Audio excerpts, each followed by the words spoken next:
Start करने से पहले इतना बताना चाहूंगी, 2 ढाई 3 साल पहले कोविड के टाइम पे I was going through postmortem depression kind of thing, blue moons बोलते हैं उसको, एंड आई स्टार्टेड राइटिंग। और फिर मैंने रूहानी कविताएं नाम से मेरी फर्म चालू की थी, जहां मैं कंटेंट राइटिंग करती थी, लोगों के लिए कस्टमाइज पोएट्री बनाती थी। वो लंबा 1 साल तक चला, क्योंकि लिखना जनरली तब स्टार्ट करते हैं हम जब हम बयां नहीं कर पाते।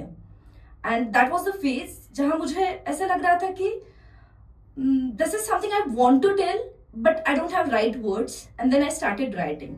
आई wrote my first poetry when I lost my 4 months baby in womb, क्योंकि तब मैं बता नहीं पा रही थी, क्योंकि सब आजू बाजू में इतने इमोशनल हो चुके थे, तो ऐसा लगता था कि मैं किसी को बताने जाऊंगी वो फिर से टूट जाएंगे।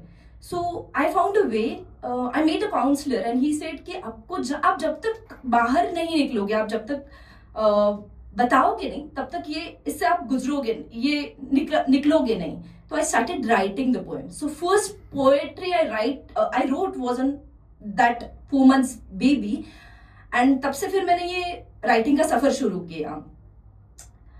ऑलमोस्ट 1.5-2 साल में मैंने 100 पोएम्स एंड कुछ शायरियां लिखी एंड हर्ब्स एंड होप्स जब लाइफ में आया तो ये पूरा बाजू में हो गया था।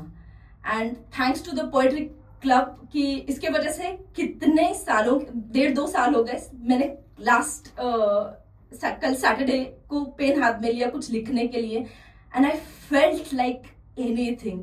ऐसा लगा कि फिर से मैं वो एक हेवनली फेज में हूँ। यहाँ हम रोज सिर्फ वो ये करना है, इस वेंडर को कॉल करना है, इसको ये करना है, ये वाला रह गया, इन्वेस्टर्स को ये बताना है, ये सब चीजों में लग गई थी। कहीं ना कहीं काम का फ्रस्ट्रेशन ले लिया था, and this was the outrage बोल सकते हो आप, कि जो राइटिंग के थ्रू निकला।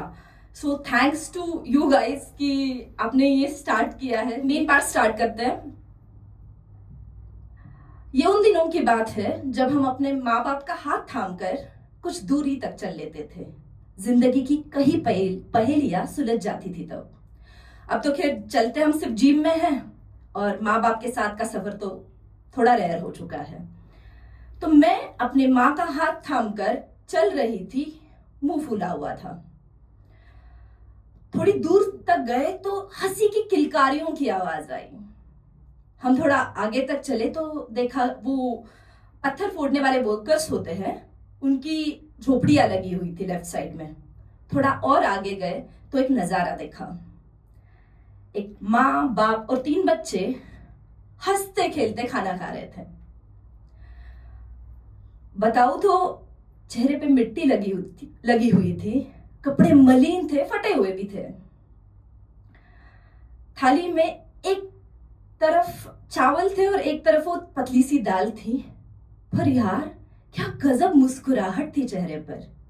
मेरी माँ ने वहीं पे खड़ा होकर 1 मिनट तक मुझे ये नजारा दिखाया और कहा, बेटा मुस्कुराने के लिए जिंदगी में वजह की नहीं, बस वजूद होना जरूरी है।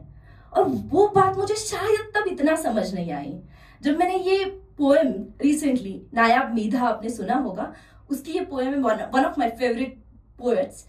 ये मैंने उसका एक पीस पढ़ा।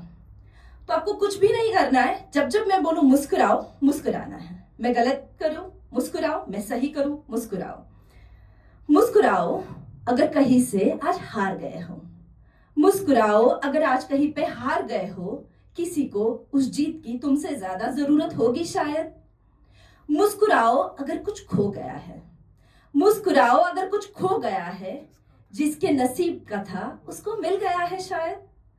मुस्कुराओ अगर दिल टूट गया है, किसी का जोड़ने के लिए किसी का तोड़ना पड़ता होगा शायद।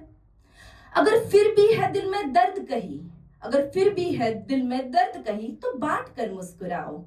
और अगर है दिल में खुशी ज्यादा तो सेम प्रोसेस दोहराओ। मुस्कुराओ जब जब ये सोच के हताश हो जाते हो तो इससे अच्छा ये हो जाता, उससे अच्छा वो हो जाता, तब ये सोच कर मुस्कुराओ कि इससे बुरा हो जाता तो क्या हो जाता। मुस्कुराओ, मुस्कुराओ अगर सर पे है छत, बदन पे कपड़ा और है थाली में खाना। मुस्कुराओ अगर सर पे है छत, बदन पे है कपड़ा और है थाली में खाना। अगर है जरूरत से ज्यादा तो बांट कर घर आना। मुस्कुराओ अगर कोई पूछे जिंदगी जीने का क्या है सलीका। मुस्कुराओ अगर कोई पूछे जिंदगी जीने का क्या है सलीका। मुस्कुरा के उन्हें कह दो हमने तो जिंदगी से मुस्कुराना ही सीखा। मुस्कुराओ मुस्कुराओ even if you have to walk miles and miles. It's okay if your glass is half empty, you can always fill it with smiles. Muskurao, muskurao. Thank you so much.